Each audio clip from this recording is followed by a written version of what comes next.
Hallo und willkommen zu Frag den Burgenmeister. Kurz gefragt, klar geantwortet. Ich bin Matthias Helzel, der Burgenmeister.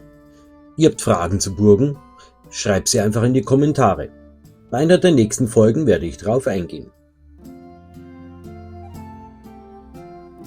Frag den Burgenmeister, Folge 2.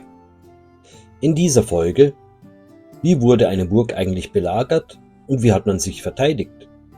Hatten Burgen immer eine Kapelle und wer durfte dort hinein? Wo steht die größte Burg der Welt? Waren Wachstuben auf Burgen beheizt?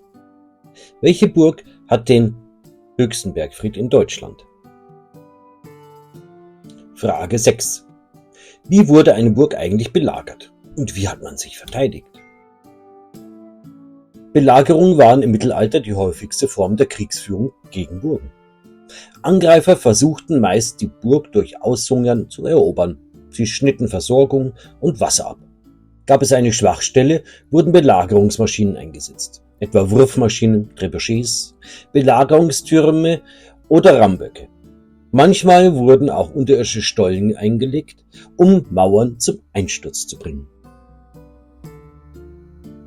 Die Verteidiger schützten sich mit dicken Mauern, Hochlagen, Zwingern, Schießscharten und Wurferkern, auch Pechnasenleiter genannt. Sie wehrten Angreifer mit Pfeilen, Steinen oder heißem Wasser ab und vertrauten auf Vorräte und die Hoffnung auf Entsatz von außen. Zusatz: Und wenn's eng wurde, half nur noch eins: hoffen, dass der Angreifer Hunger bekam oder Durst auf den Burgherrenwein. Frage 7. Hatten Burgen immer eine Kapelle und wer durfte dort hinein? Nicht alle Burgen hatten eine eigene Kapelle im klassischen Sinn. Je nach Reichtum des Burgherrn reichte das Spektrum von der eigenen ständigen Kapelle über einen Kapellenerker oder eine Kapellennische bis hin zu einem tragbaren Hausaltar, oft in Form eines kleinen Flügelaltars, der bei Bedarf aufgestellt wurde. Wer hinein durfte, war eine Frage der Rangordnung. Der Burgherr und seine Familie hatten Vorrang und saßen, sofern keine Herrschaftsempore vorhanden war, ganz vorne. Das Burgpersonal nahm je nach Stellung weiter hinten Platz. Der Glaube war allgegenwärtig. Aber auch hier galt: Standesunterschiede machten nicht nur an der Kirchentür Halt. Und wer hinten stand, hatte halt Pech. Der bekam vom Gottesdienst nur was mit, wenn der Pfarrer laut genug schimpfte. Frage 8. Wo steht die größte Burg der Welt?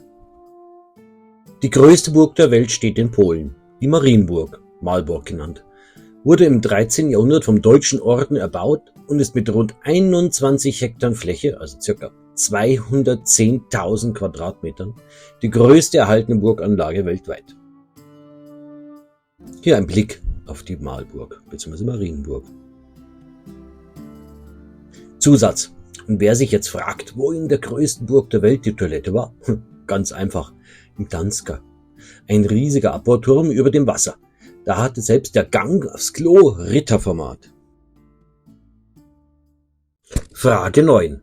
Waren Wachstuben auf Burgen beheizt? Nicht alle. Die typischen Torwachstuben direkt über dem Burgeingang waren meist unbeheizt. Da hieß es frieren und wach bleiben. Aufenthaltsräume der Wachen, die etwas abseits lagen, konnten dagegen beheizt sein, mit offenen Kaminen, Heißluftkanälen wie in einer Dürnitz oder tragbaren Ofenschalen. Komfort war das keiner, aber besser als nichts. Zusatz: Und wenn es dann doch zu kalt wurde, half nur noch der Wachwechsel oder ein beherzter Sprung in den Burghof, um sich warm zu halten. Fitnessstudio, Mittelalter-Style. Frage 10. Welche Burg hat den höchsten Bergfried in Deutschland? Ganz hoch hinaus wollte man in Niederroßla in Thüringen.